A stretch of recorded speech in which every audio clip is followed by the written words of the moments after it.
welcome to the Grastards. We are going to talk about SummerSlam 2023. We just got finished watching it.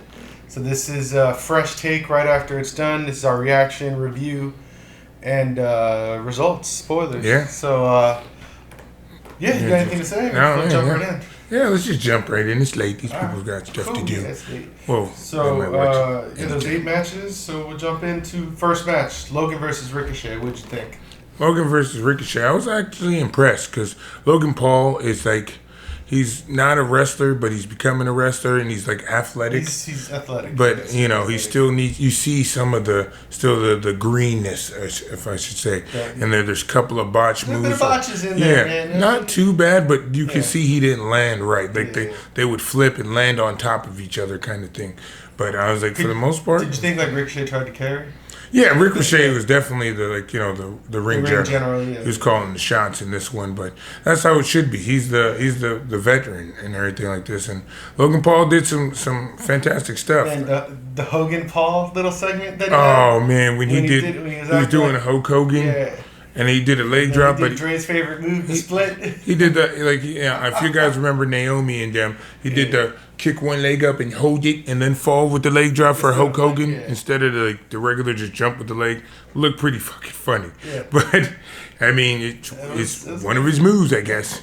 So that was cool. The other thing, this match kind of reminded me of an AEW match.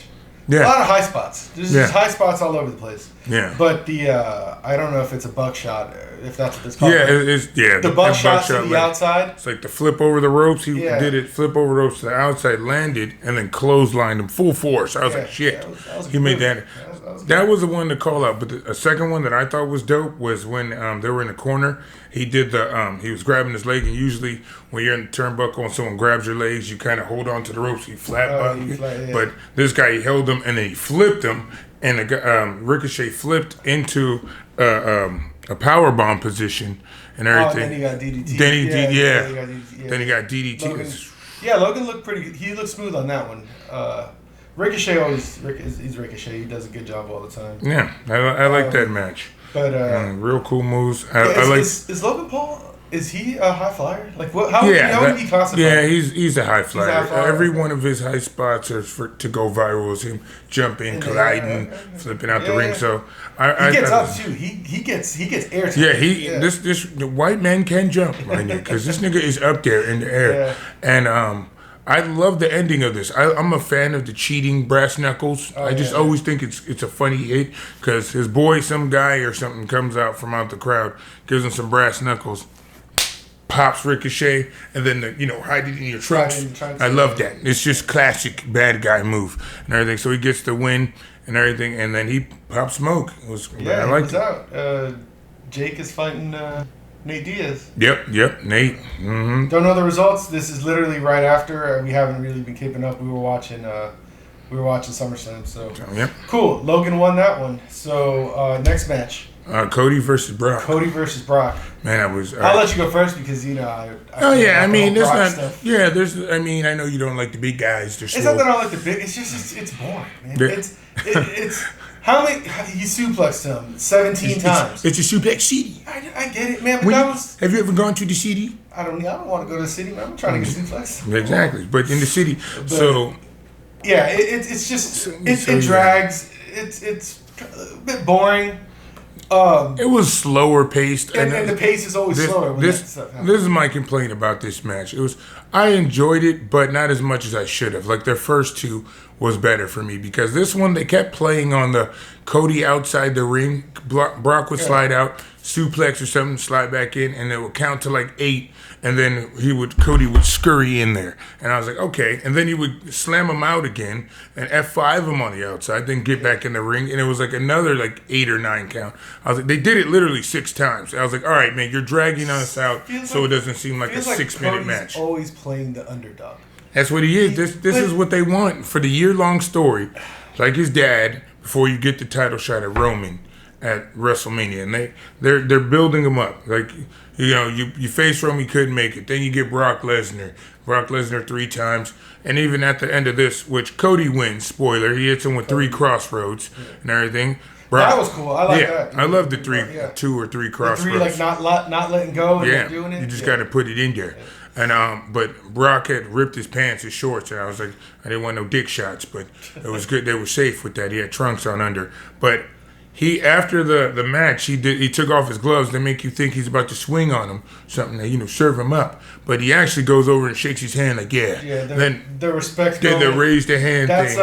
That's the highlight for WrestleMania. Of course. That's exactly what I'm telling you. It's the year-long thing.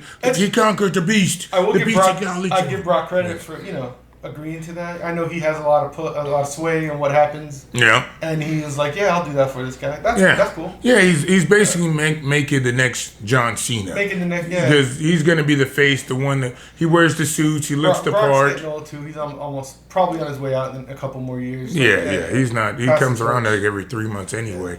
When it's springtime or summer, he don't come out in the cold. I'm like, You live in Canada, where it's like in the cold part of Canada. Yeah, and he don't come out. That's what I'm saying. He's like, I'm staying in. Chop the wood or something. Yep. Shit. He passed the torch. That was cool, but it is definitely to make Cody the new him, the John Cena, the face of the company. Because Seth got the title, but he's not the face. Yeah. Roman's a heel, so he's the face, but he's not really supposed to be because you don't want kids looking up to the bad guys. True. So I'm telling you, Cody, this is his ascension video. They're going to show the pec shit and everything, the injury coming back. All the struggles the arm's broken and he's here. So, all right, go ahead. Cody wins match 2. So match 3 goes into the Battle Royal. Was it 20 men? I don't even know. It was everybody they need to get on the show. Literally everybody in there. I didn't know, literally 80% of those people. I was like, who the hell is this? You had to be like, that's that guy. Yeah. This is the guy who does the stunner with the rolling in. Grayson Waller and all that. Yeah, I was like, I can't remember their name. WWE need to make these guys stop coming with the stupid ass names and everything. There's Bronson, Braun, Strowman, Braun. They do a lot of Braun. Yeah, what's up? Gunther. I was like, that name blows. He had Walter was fine in NXT and everything. And he should have just kept that one. It was just the randos that they had in this match. Yeah, I mean, you had Sheamus in there. You had AJ Styles. Yeah, you had you had that in there, and I knew he was gonna win because he had to win. Yeah, there was they would have got too much. It wouldn't have made sense for anybody to win that except for LA Knight. Yeah, you could have maybe made an argument for Sheamus, but it's like, nah. He didn't need it. He didn't need it. Yeah. The thing is, LA Knight is over as fuck right now, and he needed a win because he's been left off everything. He got kicked out of the United States championship tournament. Well, he lost, and the fans were just about to revolt and everything. They didn't want him hijacking the show or something. They gave him this win, so he won the Battle Royal, but it was a nothing Battle Royal. There was no title shot, there was no trophy, there was no nothing. It's just you win on SummerSlam. So you can talk shit on Monday Night Raw. Yeah. Whatever SmackDown, whatever show he's on. And it kind of set up some feuds because he threw out the Braun, the bigger Braun guy. I don't know his name. Reed. There you go, that guy. I don't know his names. There's all these Brauns and shit. And then he also threw out The Miz. So I think those are 2 feuds he can go to because the Miz can talk. The Miz will probably be a feud that can happen that could be believable. They're believable, and then they can go verbally at each other and everything. Because they're going to talk about The Rock and Austin. He's like, I made my gimmick from the beginning, and you copied Rock and Austin. It's going to be some shit like that. Yeah, whenever it's on social media, The Miz picks it up, which is cool. So, go ahead. Cool. So, LA Knight wins the Battle Royal. Next match, we go into Ronda versus Shayna. Oh, yeah. So, that one... Who was MMA rules? I don't like gimmick matches. Stop doing them. I mean, there's a lot of gimmick matches. But the gimmick matches that... the Tribal Combat was... Tribal Combat, that was different. That's because hardcore. That was a no DQ match. That's all that was. That's all it was. It wasn't like MMA and then, they have gloves on and all that. So that's what I mean by gimmick matches. Gotcha. A Hell in a Cell, that's not a gimmick match. That's something that you see. But like when they did that, they did like a sumo thing. The sumo wrestling or the boxing. Yeah, they did like the boxing. Don't do that. I follow you. Just want to make sure they follow you. Yeah. So the MMA thing was pretty lame. They were swinging at each other. There was a couple of real Although real there was one, Shayna kicked the dog shit out. She kicked the piss out of her. Yeah. She did a tiger knee. Ronda came back with that knee, and I was like, damn man, that knee was vicious. But all the rest of the punches were just kind of like gimmicky punches and everything, and they were doing submissions and everything. Not a lot. Ronda is rumored to be this like her last like feud before she's out the door and everything. So she wanted to put over her best friend is basically. So Shayna won. That's it. That's it for this.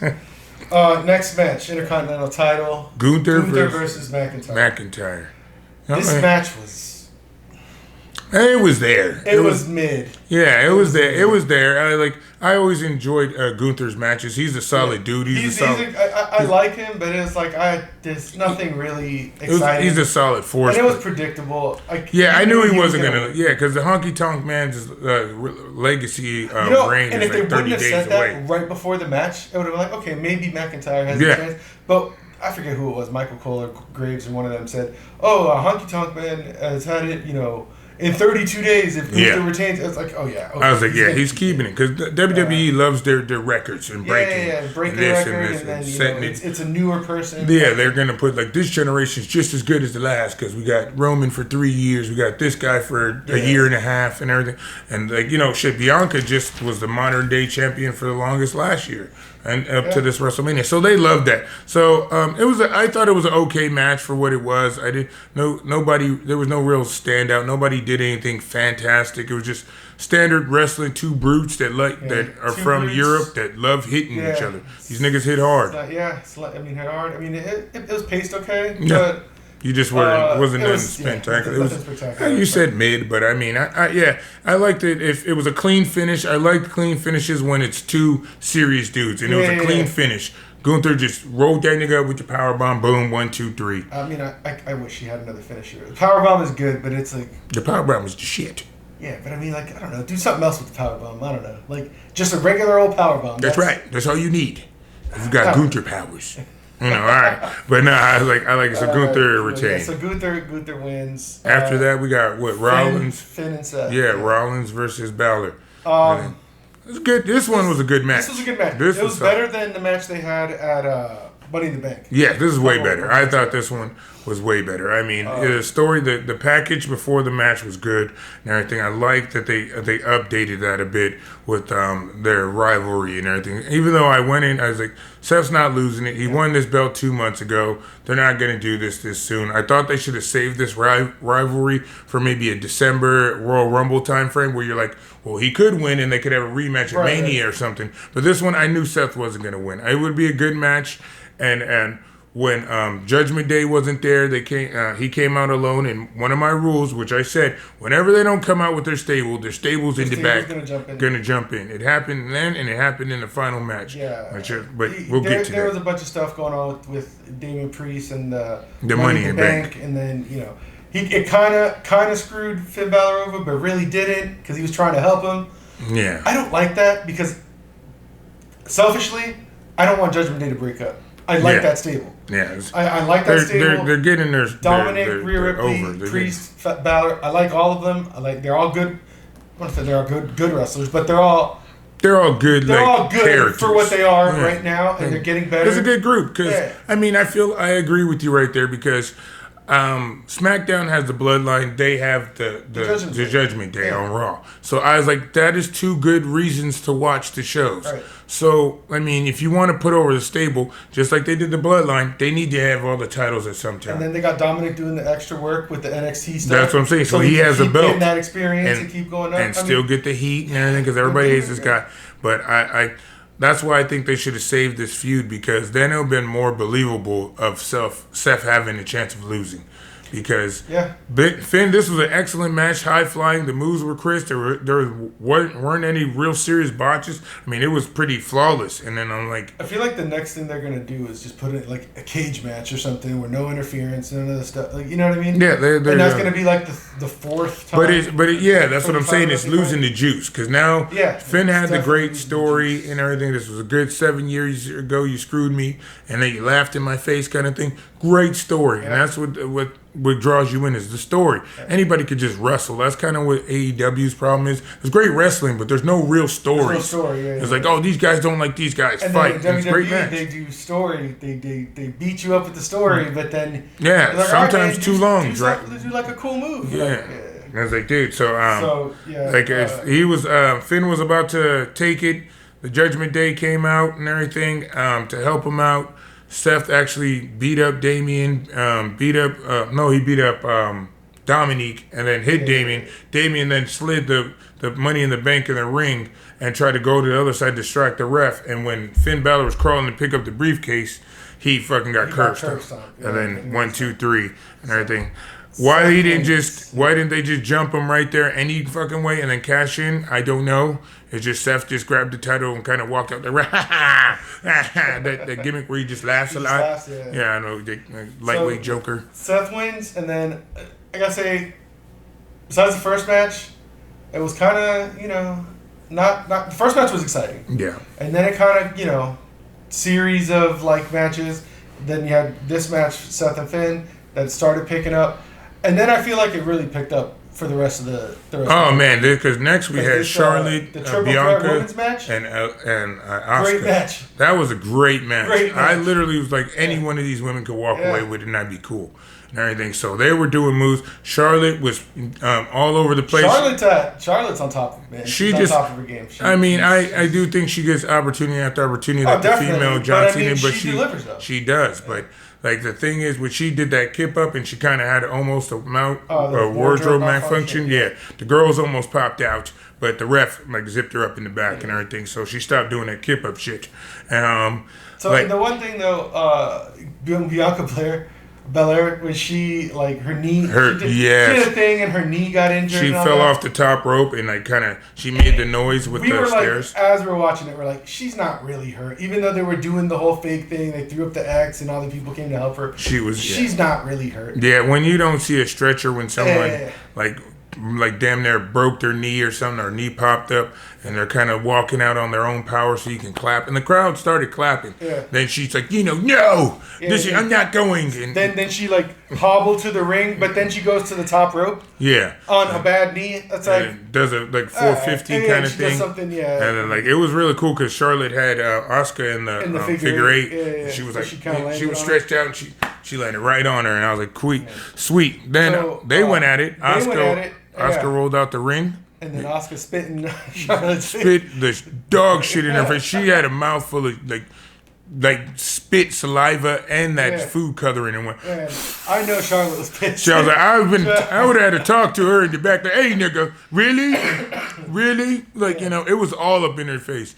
And then Bianca actually rolled Asuka up for the win. So it was crazy how it happened though. Like she was in a figure four. Yep. Charlotte had Bianca in a figure four, and then Asuka came in, tried to do something, and while being in the figure four, Bianca rolled her up and got the pin. 1, 2, 3. 1, 2, 3. While she's in the figure four, so she wins, and then new champion. And champion. She's celebrating. Damage Control's music hits. Io Sky. Money in the Bank winner. Comes out with your girl Bayley. With Bayley. And Bayley like wrecks everybody. Bayley walks up, wrecks Charlotte and wrecks Asuka, and then tries to go in and get Bianca, but Bianca kind of gives her that 1-2. Yeah. Then Io comes, hits her in the knee from behind, and then hits her with a briefcase and says, "Cash it in." She gets up and does the over the moonsault, the crisp ass moonsault she does. Man, 1, 2, 3, new women's champion.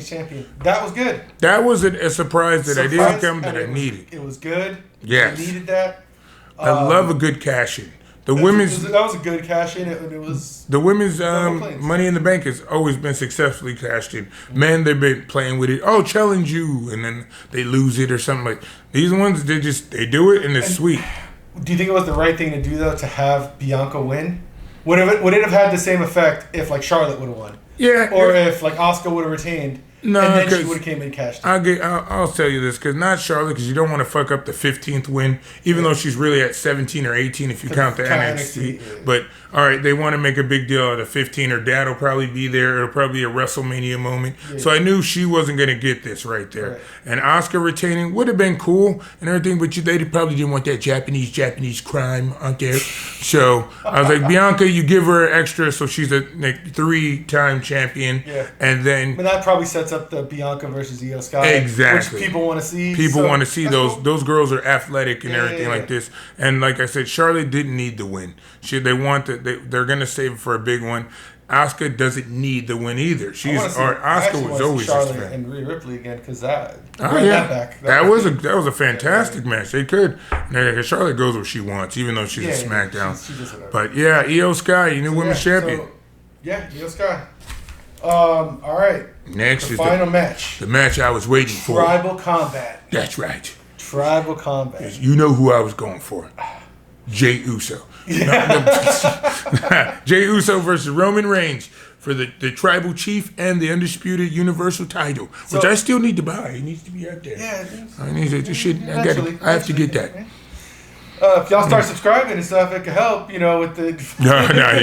shit. I got it, nigga. But yeah, so is the Bloodline storyline the best thing in wrestling right now? Easily. How long has that storyline been going on? Almost 2.5 years. And you know what? It's still working. The end of this match, they still find a way to make it interesting and keep people hooked. Yeah. Because they have a good match. Roman and Jey, chemistry in the ring, all that stuff. Yeah, they probably did this match 1,000 times before they made it big. There was tables. There's all kinds of stuff happening. Paul Heyman as the manager out there just. Talking and stuff. Solo shows up because he didn't come out with them, but he shows up halfway through the match and wrecks Jey and everything. But Jey has a sweet ass comeback and fucks him and Roman up with a chair. And it was a better comeback than the Cody underdog comeback. That's what I'm saying. Jey did it better than Cody. Yeah, he really did. That's what I'm saying. That comes with the chemistry of the two people. Them being family. Like I said, they probably practiced 1,000 times matches. Like we could talk on the weekends. And Brock Lesnar just we'll call it in the ring, nigga. I'll suplex you. I'll suplex you 9 times and then you do one move and I'll suplex you again and then crossroads. Then it's in. Done. Thanks. I kind of could see that happen, but this was great. Yeah, this was a good match. A lot going on. Yeah, Jey had it in the bag, really. Jey, everything led you to believe that Jey was going to win, and then. But like I said, I know Roman's not dropping it before Mania. They're trying to make Cody. Yeah. It's just I'll put money on that. He's just going to go to Mania. But regardless of that, great fucking match, which made you think Jey had a chance. He had a chance. He fucking spears him. He fucking hits him with the splash and everything after 17 chin musics and everything this stuff. I was like, oh, he's musicking him and everything. And then after the splash, he's going for the 1-2, and the guy with the black face mask, a hoodie, and the do-rag on his face pulls the leg out. They're like, who is he? And then over the back, it was his brother. Of course. Jimmy Uso, twin brother. The twin brother, that was the shock because he's the one who sold out Roman in the beginning, a month and a half ago. All the twists and turns, and it's what the hell? I'm cool with it. Yeah, I mean, even though it makes no goddamn sense, Roman even put you in the hospital in storyline and everything, and then you come out and help him. Maybe because it's a little jealousy. Envy. You're not going to get the title, and I'm not. Why isn't it main event Jimmy? They could go a million ways. Yeah, they could. And Roman was shocked. He was Roman what the hell? So even though he acts like a jerk to all those family members, they still come through for him. I love that. And everything. So he pulls him out, kicks the dog shit out of him. He fucking chin musics him on his knees and then throws Jey into the ring to Roman. Roman spears him through a table and everything that was set up in the corner. And then 1, 2, 3. He retains. Yeah. So Tribal Combat ends with Roman Reigns retaining the championship yet again, and still remains the Tribal Chief. You know what he did. You throw this one. Throw it out. All right, and you throw it up. So that's it. Nothing else happened after that. There were people speculating The Rock. I mean, I know he needs the love right now after growing up with DC and all this hate. He's buying niggas houses. He's donating millions to SAG. I was like, Rock, I knew he wasn't going to come. I don't think he's in wrestling shape and everything like this. But if he did, it'll probably be something at Mania. But I still think they're going with Cody. Anybody wants, I definitely want The Rock to come out. But I don't see it happening like you said. Mm-hmm. It has to be Cody versus Roman. For that, everything that they're doing with Cody, for it to mean something. Yeah. He has his to be loss is Roman gonna Reigns. make the next guy and everything. As much as you want it to be, people like it to be Jay or something like this. It's the company that makes the goddamn rules at the end of the day of who they want to back and everything. And Cody's just their next pick. It's kind of obvious. He's the next guy. So, I know we don't really give RNs on this, but I'm going to change it up and just say, did we? Yeah, we all right, didn't do the pros. We gave RN. All right, I'm going to do an RN then. How did you think this was better than Money in the Bank? No. I didn't either. Okay. No. I was like, this. What would you give this if you had RN rating? Honestly, like 6.5. I'm not gonna get into the details. I'm gonna say 6.5. There was too much like mid stuff. The first and last match, or the first and the last two matches, made the show for me. Yeah. Even the Judgment Day stuff a little bit, but everything in between that, LA Knight, the Battle Royal, all of it was like, point. If it had a stipulation like a winning thing, right? I think probably that stuff would have helped. Yeah, it would have helped, but it was. I get it. It was super mid, so 6.5. Yeah, I'm in that same range. I'm gonna go a solid 7. I am a mark for Roman Reigns in the boom because like it's been years since I've liked like a wrestler that gets me to watch a product. Yeah. I mean, because if I miss Dynamite or something like CM Punk is on Collision, yeah, okay, cool, I'll just watch it. But this I don't miss when Roman's on there talking shit to the family or has a match, a title defense. Even though I know he's gonna retain, still gotta watch. So I'm giving this a 7. All right. All right, guys. That's all we got. What'd you guys think? Let us know in the comments. Give it. You thought this was better than Money in Bank or no? Yes, no. Yes, no. Give it an RN rating. What do you guys give it? What do you guys give it? Also, what do you think of the Bloodline storyline? Is it the best thing? Is there something better? They're gonna agree with me. I say yes. Okay. They know. Cool. They know. We're out.